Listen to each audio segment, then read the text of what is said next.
franchement, je suis triste, parce que on peut plus se projeter. Enfin, j'ai l'impression qu'on peut plus se projeter parce que du moment où on va se projeter, on ne sait pas ce qui va arriver, par exemple, l'année d'après, au mois de novembre prochain.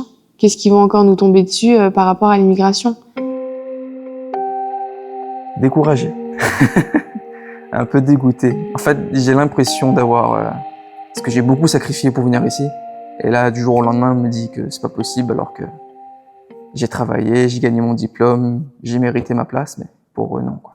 Les témoignages que vous venez d'entendre, ce sont ceux de Vincent et Jade, étudiants et diplômés étrangers du Cégep de Matane. Ils sont installés au Québec depuis plusieurs années et pensaient devenir des résidents permanents canadiens. Sauf que Québec met fin au programme de l'expérience québécoise. C'était une voie presque automatique pour les diplômés et travailleurs étrangers afin d'accéder au certificat de sélection du Québec. Ça, c'est l'étape juste avant la résidence permanente. Sauf que nous, on a choisi d'être ici. On paye, on donne tout, on donne notre temps, notre santé, tout. On veut rester ici et on veut pas de nous. Actuellement, on joue avec la vie d'étudiants, avec des projets d'avenir qui se bâtissent pas seulement sur quelques mois, mais des années avant de venir au Québec. Mais tout n'est pas perdu. Il existe un nouveau programme de sélection des travailleurs qualifiés. Ce programme, il fonctionne un peu comme une banque de candidats. Québec fait des rondes d'invitation selon ses besoins. Le diplôme, le niveau de français, l'expérience de travail, tout ça, ça vaut des points.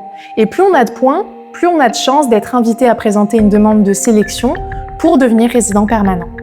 Et là, être intégré en région par les études ou le travail, c'est gagnant, parce que ça vaut plus de points. Malgré tout, même si ce programme existe, il y a une fatigue chez les résidents temporaires. C'est celle d'être dans l'incertitude et d'avoir toujours le pied dans des démarches administratives d'immigration. Et moi, je suis en colère. Je suis en colère de toujours devoir tout recommencer, d'être dans la peur constamment. C'est toute notre vie.